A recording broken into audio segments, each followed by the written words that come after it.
Galera, vamos para mais um vídeo da sequência de vídeos sobre a escola austríaca. Vamos falar um pouquinho hoje sobre socialismo e o mundo perfeito que a esquerda vive. Afinal de contas, atire a primeira pedra quem nunca se perguntou como seria viver em um mundo utópico socialista. Eu já me perguntei, principalmente quando eu era mais jovem, e acreditava que poderia dar certo. O vício metodológico maior é confundir a teoria com realidade.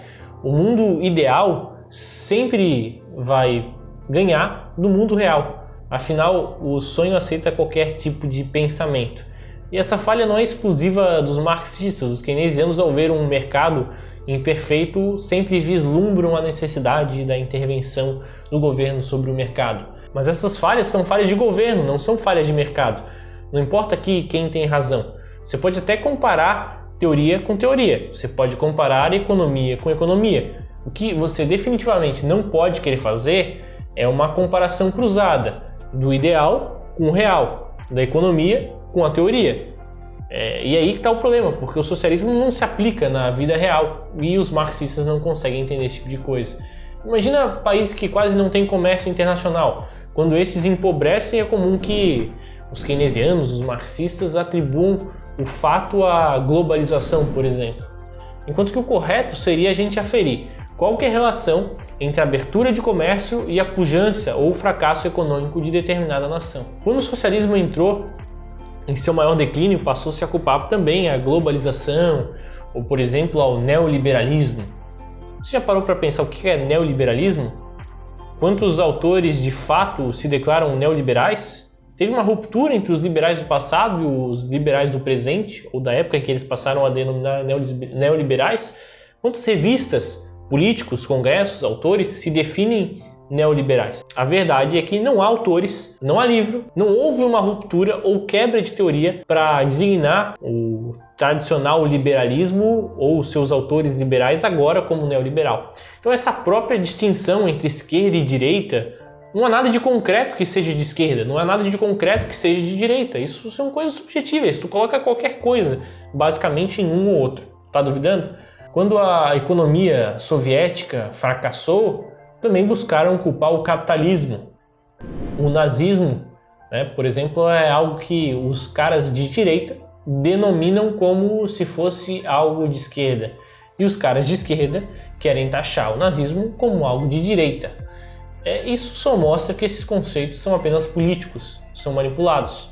Manipulados para suprir a vontade de quem tem o poder da caneta na mão ou daquele que quer te manipular. Ainda duvida disso? Vamos lá para um exemplo mais prático. O argentino Alberto Fernandes, presidente da Argentina, se define como liberal de esquerda. A Coreia do Norte, do Kim Jong-un, é a República Democrática da Coreia do Norte. Então, isso aceita qualquer coisa.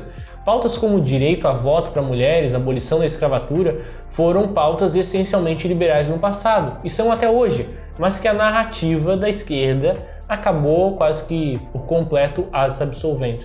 Os progressistas de antigamente defendiam o fim do status quo, a abertura do mercado, o poder sendo exercido de maneira descentralizada e não apenas por um monarca.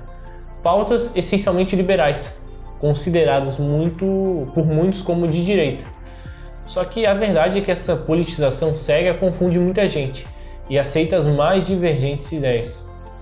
Um sistema muito mais preciso, que eu gosto muito e faz as pessoas refletirem a respeito dessas diferentes nuances políticas, é o diagrama de Nolan, uma forma mais completa que abrange diferentes vertentes de pensamento, em que o mundo real, a utopia socialista, acaba andando justamente do lado daqueles que eles condenam, e os mais autoritários também da direita acabam andando lado a lado com os autoritários de esquerda.